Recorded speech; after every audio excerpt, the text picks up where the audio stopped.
long.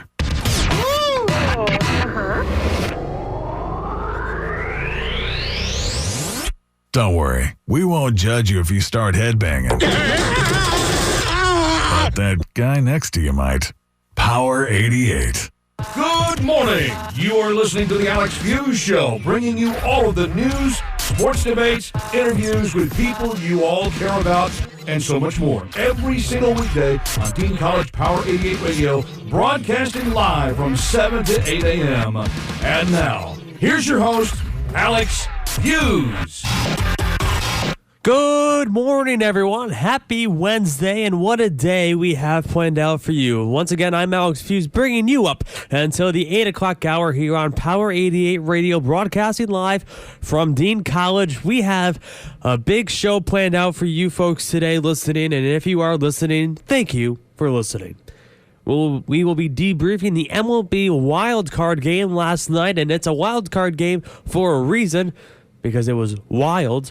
Anyways, the Washington Nationals were down 3-0, and they came back and scored after a basing-clearing huge single in the bottom of the 8th to ultimately win them the game. So, wow, what a performance from the Washington Nationals. They'll play the Los Angeles Dodgers next, and we'll debrief the whole game in just 2 minutes. Also, on today's show, it's a new segment called Tweets of the Day. It's hashtag Wednesday Wisdom. So George Hathaway and I will be breaking down the tweets of the day. And as always, we have the top 5 news headlines of the day. Giggs and I will be talking about that, as well as This Day in History and Word of the Day. So once again, thank you all for listening. It's a packed show once again, and we're going to send it over to George in the studio where they're train traffic and weather updates. How's it looking out there, George? Thank you, Alex. Well, today, right now, it is currently 71 degrees. Well, thanks, George, and you'll be sticking in the studios where we will be debriefing the wild card game last night, and it was a game that was really out of the Washington Nationals' reach from the start. Max Scherzer did not have a good first 2 innings. It was 3-0 quickly after 2 innings, and the Washington Juan Soto delivered a bases-loaded single against Josh Hader that scored 3 runs with 2 outs in the bottom of the 8th inning, and the Nationals were able to rally and beat the Milwaukee Brewers 4-3 in the National League wildcard game on Tuesday night. And this is one where, after Hader loaded the bases by hitting one batter, walking another, and allowing a bloop single, Soto took the fastball right down the middle, and it skipped right under outfielder's Trent Grisham's glove, and that error allowed one of the runs to cross the plate. So this was a game that kind of almost like a Bill Buckner type thing. It goes under the glove, and that kind of ultimately gives up the lead that you had and we were able to maintain up until the 8th inning. Yeah, and we talked about Scherzer giving up the 2 home runs in the first 2 innings, and he didn't look, too hot from the start, and I think that could be a problem, especially when the Nationals play the Dodgers against such a great team. So I think fans and, the Nationals, like the team itself, should be worried about Scherzer and how he's going to perform in the postseason, because he was never always a good postseason pitcher, and I think it was kind of risky having him play in the wild card game, which is a one-and-done game. So it was a bold move by the Nationals, but it worked out for them in the end because of late hitting and costly errors from the Brewers. And you talked about Trent Grisham, who had that error, and that was something that just kind of took an unfortunate bounce. I don't think it was anything that had to do with him. It just took a sideways hop if you kind of look back at that play. And unfortunately for the Brewers, that kind of cost them their season. And from the start of the season up until the All-Star break and up until Yelich got hurt, that everyone kind of talked about the Brewers kind of heading to the World Series, or at least making it far. And kind of Grisham actually ended up replacing Yelich after his injury. So, if Yelich was there, it kind of goes to that thing. If he was there, what ifs, right? Yep. And if he was there, maybe they wouldn't be in that situation.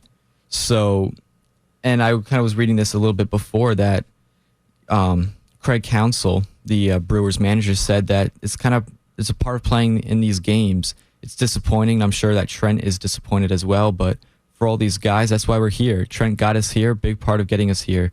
And the inning was an ugly inning. Crazy things happen. And guy kind of summarizes postseason baseball. Crazy things happen in October. Yeah. And, I was talking with some of my friends last night watching the game as I went to bed about in the third inning. It went a long game, too. I don't know exactly what time the game got over with, but it took almost 2 hours for 3 innings to get over. It was a long game. I don't know. George, did you stay up and watch the whole thing? Parts of it, not the whole thing. Do you know what time exactly the game got over with? I don't think it was till 11:30, maybe 12 o'clock. Yeah, around that time, because that's when I got a notification from ESPN. Okay, that's late. That's the thing. I mean, when games started at 8 o'clock, I think the first pitch was at 8:08, and I don't even know if they got it first pitch at that time. It might have been like 8:15 at that point, but the first few innings were so long, and I'm a huge baseball fan, but this is the first game during my new bedtime. My new bedtime's 8:30, so I stayed up an hour after my new bedtime, and that was a late game. So maybe I know this Friday night the the Yankees and the Twins game starts at 7, so it's a little bit earlier. It's a Friday night though. I don't have to wake up at 4:30 on Saturday morning. But anyways, isn't it too late for these games? Yeah, and I mean, I guess it goes back to the time zone difference and everything like that. I mean, the league kind of schedules these games to be later, at least on the East Coast, because the West Coast it'll start sooner. Something like that, I'm probably sure, is the reason why they have these things. But the game was very long. I mean, like you said, the point of, is baseball too long of a sport? Is there something that needs to be changed? But that's a different conversation for a different day. Yeah, no, and I mean, it just came out, the average 9-inning baseball game for the 2019 season is 3 hours and 5 minutes. And postseason baseball, every single pitch is magnified so much more. And we saw it last night where every single pitch there was that so much of a gap. It all depends on the starter pitchers. Mm-hmm. If you are able to slow it down for a starter, then that means you have control of the game. And that's what Max Scherzer had. After he gave up the 3 runs in the first 2 innings, he settled down. Sure, he had some issues getting back, but once he settled down after the first 2 innings, he was perfect. But again, it's a wild card game. So you kind of have to be on your game throughout the whole start, but I think Max Scherzer got lucky last night. I agree, he did. Because if you come off of a slow start like that, allowing 3 runs in the first 2 innings, people would say that game was over by the 3rd inning. And he then slowly started to pick up his pace of how he performs throughout the regular season. But hopefully for the Nationals, if they want to make a run in October, that Scherzer and all the other pitchers are on their A game throughout, because pitching is a big problem for the Nationals. They can struggle, especially in the postseason. If you look back at their history and within the last decade, that they don't really perform well in the postseason when it comes to pitching. So that's something that the Nationals have to really look at and kind of debrief with each and every pitcher, because of that pitching's a very important aspect of how well and how the game's going to be controlled. So if you have bad pitching from the start, the game's not going to be in your favor unless you kind of get off to a good start and everything works out in your favor.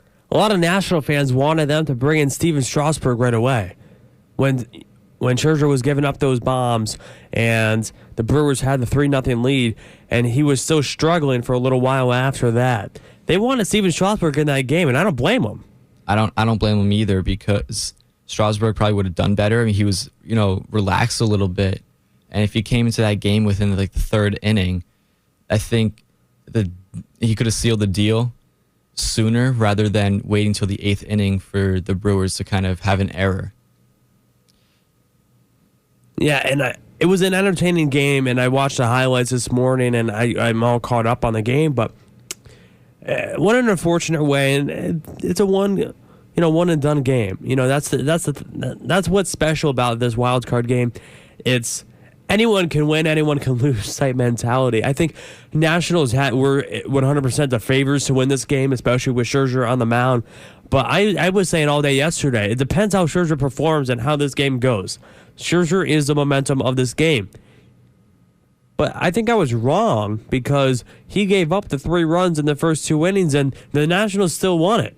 I think if you would have told me that Scherzer would have given up 2 or 3 runs in the first 2 innings, the Nationals would have lost because the Brewers are going up against the Nationals, both two very hot teams. Sure, the Brewers, the last 3 games were on a 3-game losing streak. They were 7-3 in the last 10 games, and the Nationals were 9-1 on an 8-game win streak, and now a 9 if you include last night. So, honestly, if I'm the Los Angeles Dodgers, George, I'm scared right now. I think I would have rather faced the Brewers than the Nationals. I agree. I do think the Dodgers should be scared a little bit, especially because of like the Nationals. They have great pitchers. I mean, they have Scherzer, Strasburg, and everybody else. But they might lose 1 or 2 games in the series, but I think the Dodgers are still going to come out on top just because they're one of the hottest teams in baseball. All season long, they've performed well, and from the start, they were the clear favorites to go to the World Series. And I just think their depth that the Dodgers have, I think that will carry on throughout the series, which could lead them to a series win over the Nationals. Well, we're going to send it to a quick break here on Power 88. Coming up next, we have new top 5 news headlines of the day, and then following that, in about 20 minutes, a news segment on the show, Tweets of the Day. So we're going to top 5 news headlines of the day here next on Power 88. Welcome back here on Power 88 Radio, broadcasting live from Dean College. Alex Feuz is now joined in the studio, Gigs, for our top 5 news headlines of the day. Gigs, are you ready for today's top 5 news headlines? I'm ready. Let's go. All right. First headline of the day. California's college sports pay law could change the NCAA as we know it. Did you see this news headline? I have not. Oh, really? So this is going to be interesting. So the NCAA is facing what sports law experts say is its worst crisis, and since Roosevelt was a president, and they say now. So the state of California passed a law that will now pay NCAA college athletes. I think I'm gonna go to California now. Then.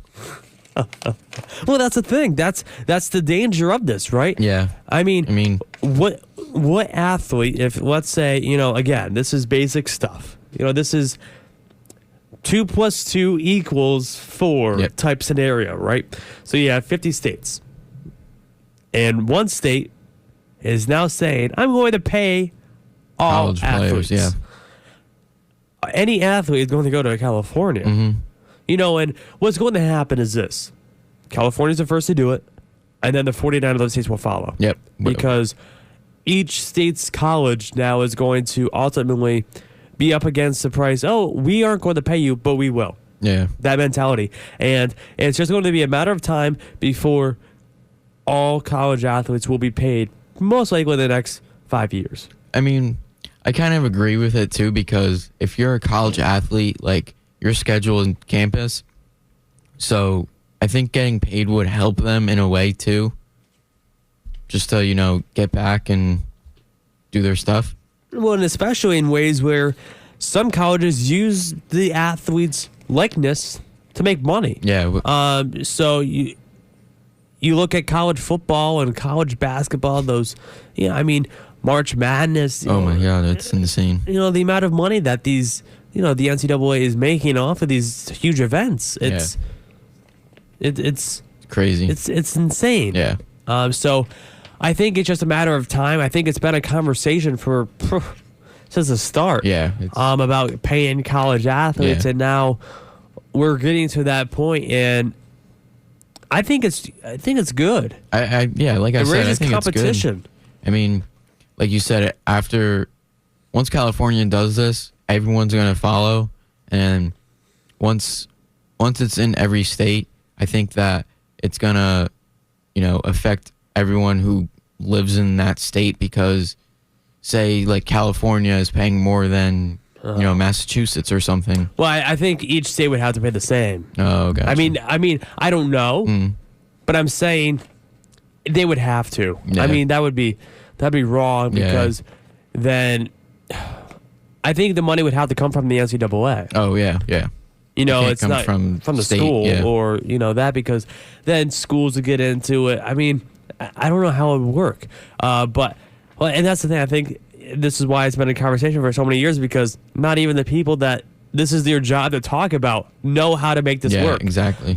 So I think at the end of the day, you have to look at the pros and the cons. I think there's more pros than cons. Yeah. But it's going to raise competition, that's for sure, because if I'm a college or if I'm the NCAA or a college team, and now you're paying someone for their athletic ability. I'm going there.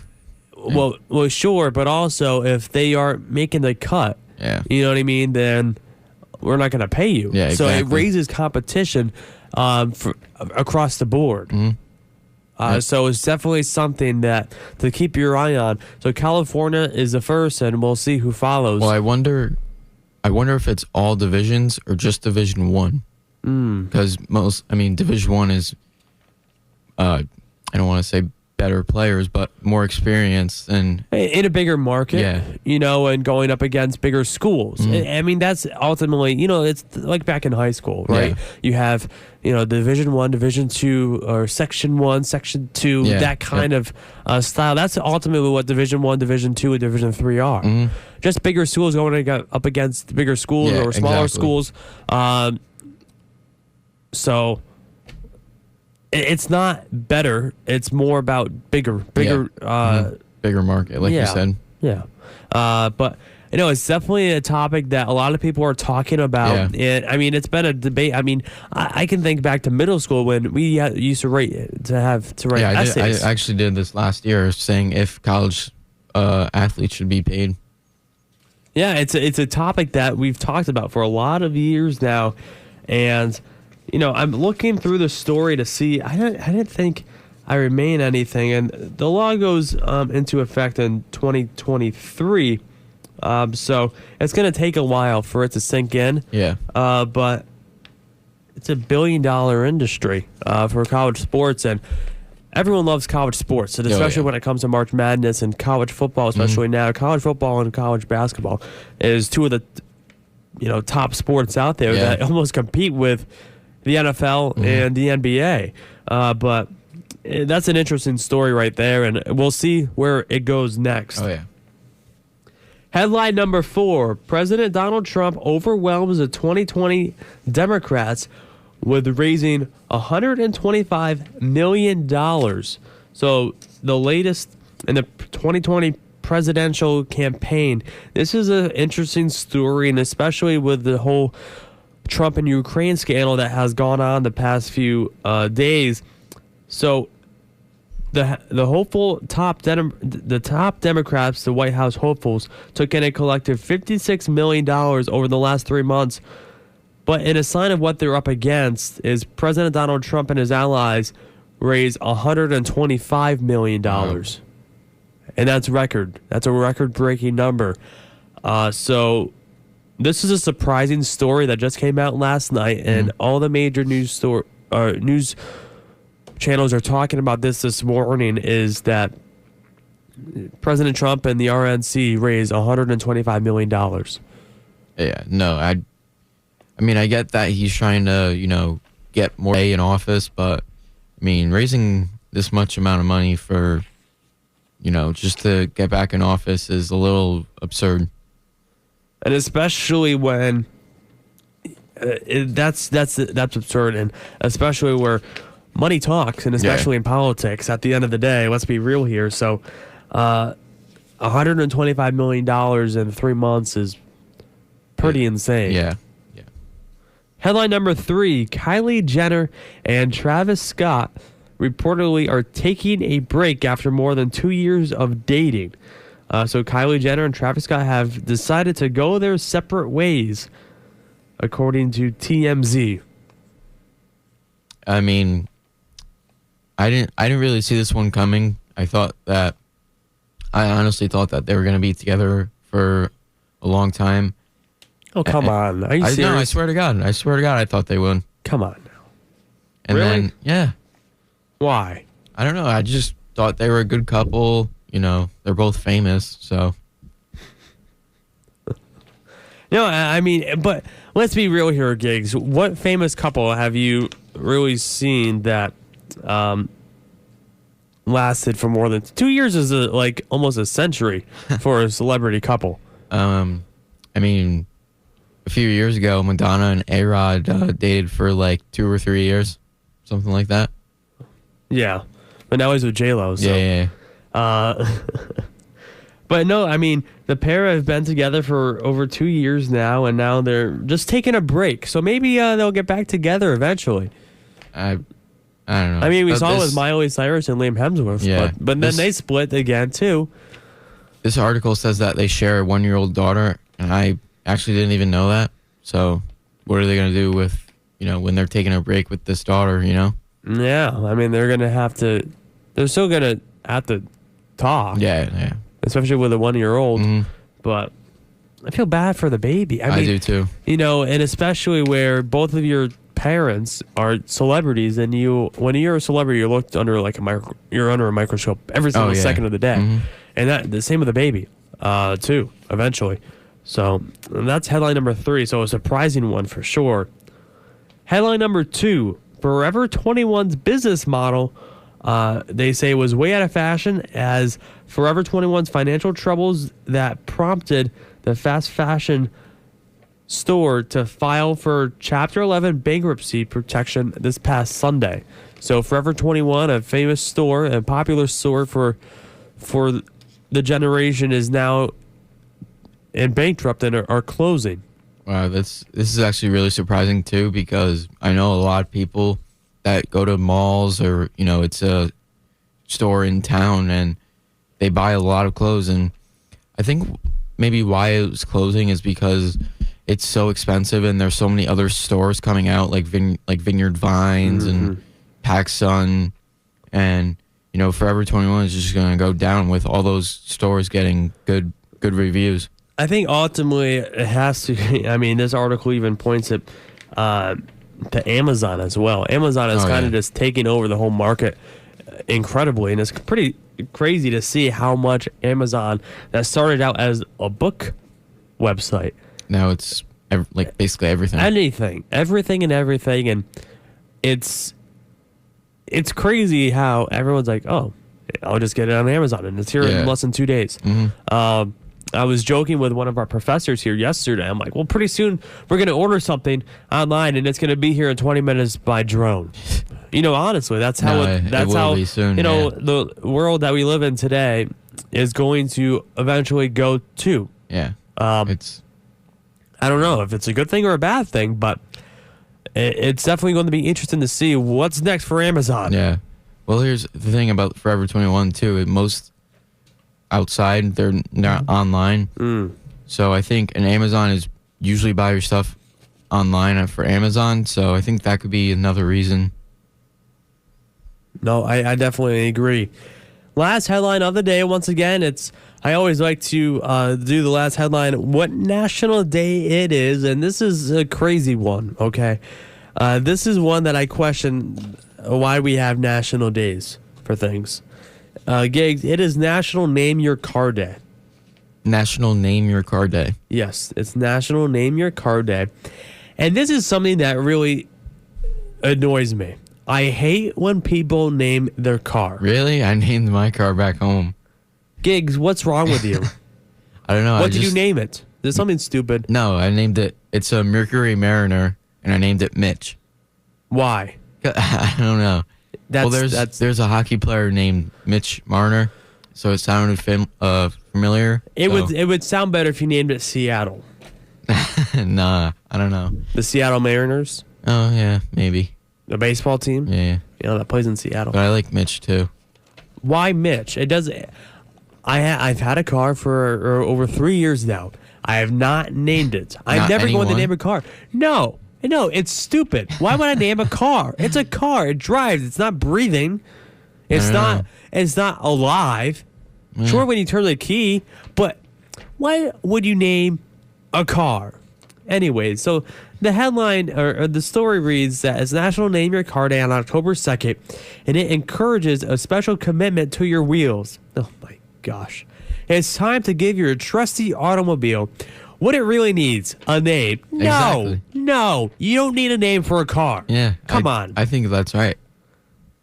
They say many of you most likely remember Herbie the Love Bug, stupid name. Lightning McQueen from the Cars, boring movie. Kit from Knight Rider, never heard of it. General Lee from the Dukes of Hazzard, the Dukes of Hazzard. Never heard of that either. Yeah, and Bandit from Smokey and the Bandit. Smokey and the Bandit, what's this from? How many? Anyways, are just some of the famous car names that we all know by millions of people. Well, everyone hates those cars, okay? Make a day of it. Take the old jalopy. They're stupid. Old jalopy. Are you kidding? I think of SpongeBob. Out for a spin and a nice wash and shine, and then just maybe you will select a signature Met for one so reliable. After all, you spend all the time together and take such good care of each other. Isn't it time to give those four wheels a name? No. The answer is no. I think so.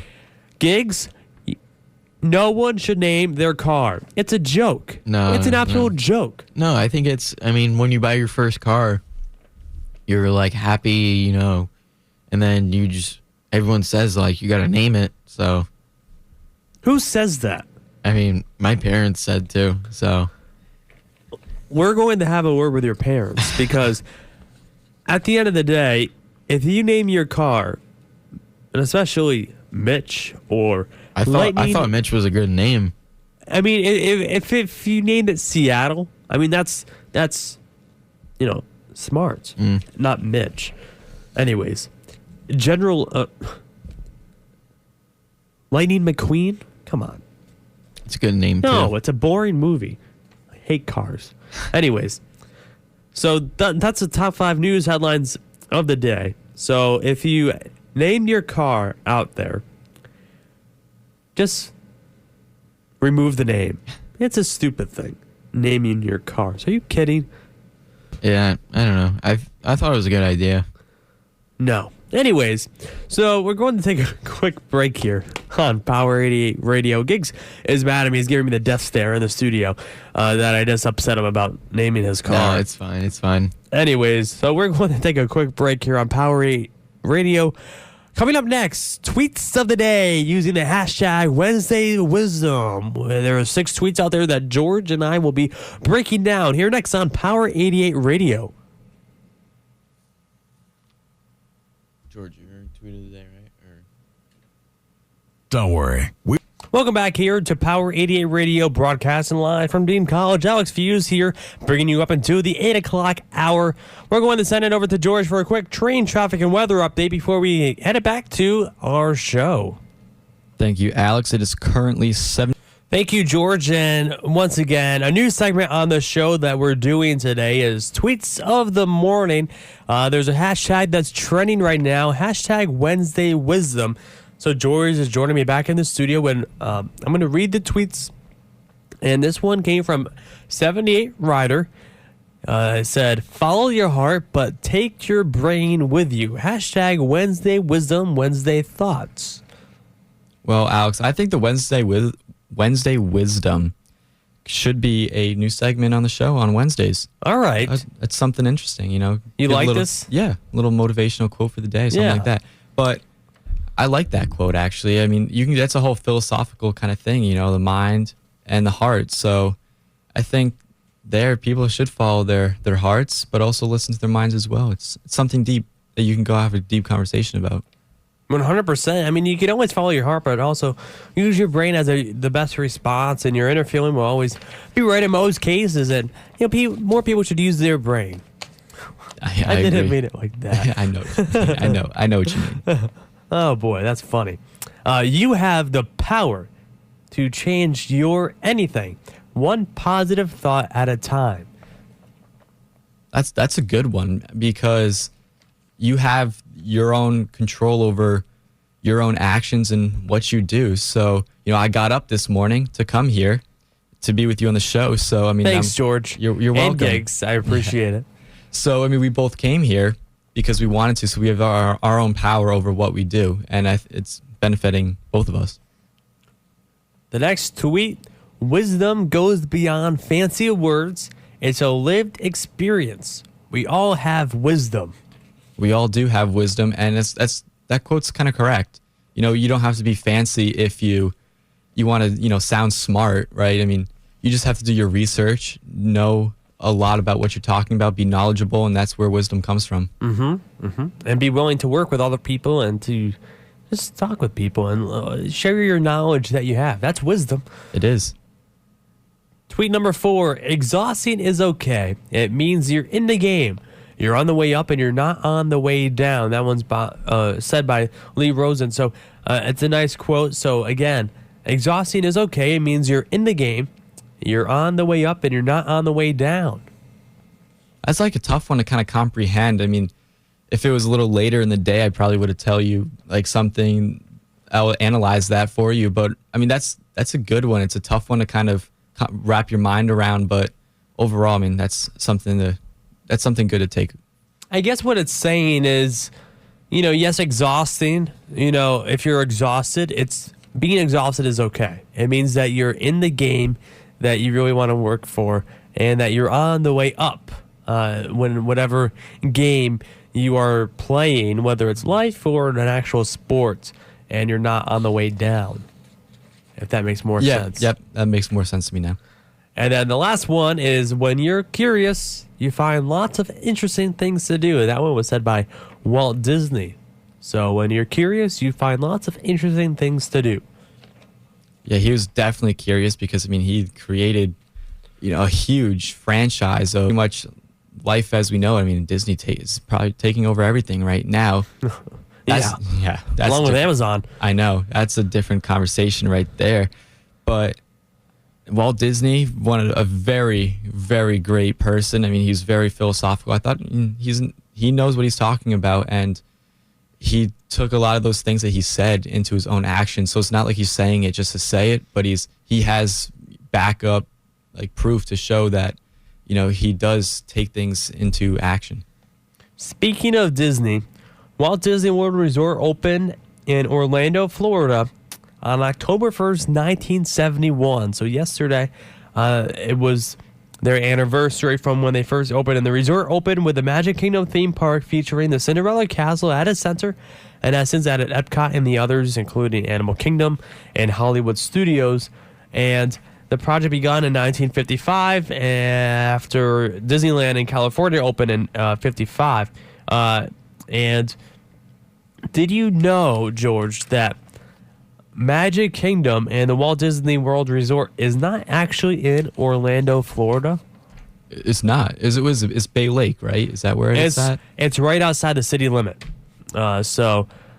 Interesting, right? That's a fun fact. When you think of Orlando, Florida, you think of Disney. Exact. You don't think of Orlando Magic, I'll tell you that, but you definitely do think about Disney when you hear about Orlando. Yeah, I mean, I love Disney. Me too. And so when you think of Orlando, Florida, you think of Disney World.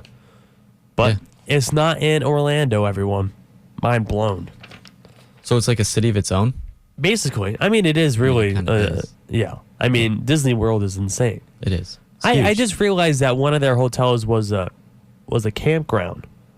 Yeah, I think that's relatively new. It was a Wilderness Lodge, like they had the Wilderness Lodge, and then they had the campground area. I think it was like right next to that one. But no, like people are riding golf carts and that's cool. Like in tents. Would you sleep in a tent though in Orlando or not Orlando? If I'm spending the amount of money you have to go to Disney World, no. I wouldn't either. I mean, imagine the amount of mosquitoes that they probably have there.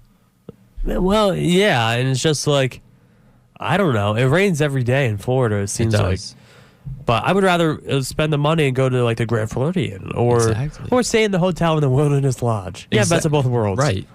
I mean, Wilderness Lodge is pretty much a huge cabin itself, so might as well just stay there. And if you want to get the experience, but not really the experience, but I mean, you're pretty much getting the experience if you're staying there. It's definitely a fun time to go to Disney World. It's one of the best experiences that, I mean, I love Disney. Me too. I mean, So- I'm not scared to admit. I mean, I love Disney. Goofy's one of my favorite characters. Goofy. Yes. You like Goofy? Yeah. What's yours? Donald Duck. I love Donald. I am Donald Duck. You know, I have a coffee mug. On one side, it's Happy Donald, and on the other side, it's Cranky Donald. And every morning when I get up and make my coffee, I choose what Donald Duck I am today. Are you usually the happy Donald Duck? Sometimes it depends on how I feel after the coffee. That's you know, if I can tell what I feel like out, you know, before the coffee, then if it's the same after the coffee, then you know, most of the time when I start, I put the Happy Donald, sure, but sometimes I put the Cranky Donald because some days I just wake up cranky. Yeah, we all have those kind of days, waking up cranky. But I mean, that's a part of life. I mean, we're all gonna wake up cranky. Every now and but I'm hoping that you know the coffee switches me to Happy Donald because I would rather be Happy Donald than Cranky Donald. Coffee usually does that for me. You know, I'll come down to the dining hall in the morning. I just won't talk to anyone. I just put my headphones in and sit down, grab a cup of coffee, and then I'm good to go for the day. Yeah, don't talk to me before I have coffee. Yeah. I mean, like I can manage it now, but you know, a while back, if I didn't have my coffee, you know, there needs to be a shirt. I'm sure there's a shirt made for this, but you know, if I don't have my coffee, stay clear. I can print a shirt for you. There we go. That could be the official shirt of the show. You know, wake up. You know, that's why, because a lot of people need a new morning routine, and when they listen to the show, they grab their cup of Joe and listen to the show this morning, and you know that way they're listening to us in a good mood, and they're not listening to us cranky, Right. unless they're cranky at me because they named their car. I named my car. George, you named your car. Yes, I did. What did you name it? Goofy? No, so I have a Volkswagen Passat. It's dark gray, so I called it the Dark Knight because I was watching Gotham at the time. Now that's good, but you know, sorry, Gigs. I mean, Mitch is, Mitch. You know, when I think of Mitch, I just like, ugh. But apparently, there's a rule for when you name your car. What's the rule? So it has to be like the same letter. So I have a Volkswagen, right? So it has to be like Victor. So it has to match. But I didn't follow the rules apparently, so I named it the Dark Knight. Well, he didn't follow the rule either, Gigs. Yeah, he did. He did. Yeah. Gigs, what do you have? I have a Mercury Mariner. So it's a Mercury Mariner. So it's named Mitch. So Mitch Right. starts with an M. Yeah. All So I have a Subaru Legacy. right. So let's name your car. No, this is gonna be ugh. Well, what would be the potential name? Subaru Legacy. Susan. Susan. Oh my God. Sally. I'm gonna crash the car. His name was Susan. Come on now. Scott. Scott. What is this? Sam. Sam? Uncle Sam. I mean Sam. You know, and now I'm offending everyone's name. You know, I don't want to do that. Oh, yeah, I mean, I they're guess- great names. Yes, they are, but not for a car. Not for a car. I have a- or you have a Donald apologize to any Susan, any Scott, any Sam that's listening to the show right now. If you are offended, I am sorry, but I'm not naming my car that name. What about Donald Duck? I would have loved, you know, that's the only name, even though it breaks both rules because it's a D name. So, I mean, it's not either S or L. So I'm breaking the rules with that. I did. Well, sure, but you did. And it's a nice name. Dark Knight is a cool name. But Mitch, sorry, Gigs. Mitch is just, bah. Bah humbug. Bah humbug. Yeah. Maybe that's my car name. I don't think I had enough coffee today. Maybe. I don't think I had any. When I saw it's the National Day and it's Name Your Car Day, I'm like, why are we having this as a national holiday? It makes no sense to me. What was it? Yesterday was International Vegan Day or whatever, right? Well, yesterday we talked about on the show was National Homemade Cookie Day. Ooh. Did you make any cookies? So my grandma and they're coming in the mail today. I'm actually getting homemade chocolate chip cookies today from grandma from back home. So everyone who's listening, Alex has homemade cookies. Well, yes, and maybe I'll bring some in tomorrow morning. Depends how I feel. Depends on what side of the cup you are. Yes, depends what side of Donald Duck I am tomorrow morning, whether I'm cranky or happy. Anyways, we're going to take a quick break here on Power 88 Radio. Coming up next, who's on the show tomorrow? He's a former current MLB player. Coming up next, teasing to see who's coming on the show tomorrow morning. Coming up next here on Power 88. A long time ago. Welcome back to Power 88. Alex Feuz here, bringing you up until the 8 o'clock hour. The word of the day, a new segment that we are trying out this week, is the national word of the day. It's spelled Coalesce, or it's pronounced Coalesce, and it's spelled Coalesce, Coalesce. And it means to unite so as to form one mass or community. So be sure to add that to the vocabulary. It's a different word. I've never heard it before. And it also means to nourish as well. It's also a verb for that. And it indicates the beginning of an action. But the actual definition and a sentence to use it in, the various groups coalesce into a crowd. Interesting word to add in your vocabulary today. And what happened on this day in history? In 1950, on October 2nd, the Peanuts were published for the first time. So Charles M. Schulz comic strip, The Peanuts, was printed for the first time in 9 newspapers around the United States, and it's currently still one of the most popular comic strips, as, once again, the Charlie Brown's Big Pumpkin is definitely one that happens around this time of year that everyone remembers and talks about. Everyone loves Charlie Brown, the shows Charlie Brown, and the movies that still happen. They still remake them all the time. They actually remade a Charlie Brown movie last year. So again, Charlie Brown is still one of the most popular cartoons out there. So that's the word of the day, and on this day in history. And to finish out the show, teasing tomorrow's show, big guest coming on tomorrow. He's a current MLB star, 5-time All-Star, National League MVP award winner. Andrew McCutchen will be on the show tomorrow to talk about him playing for the Phillies, as well as what he's currently doing in Pittsburgh. So once again, big show tomorrow with Andrew McCutchen. Thanks to you for listening to this edition of the Alex Feuz Show. Be sure to tune in tomorrow morning at 7 a.m. for another big show. Now sending it back to the music here on Power 88 Radio. And communicate.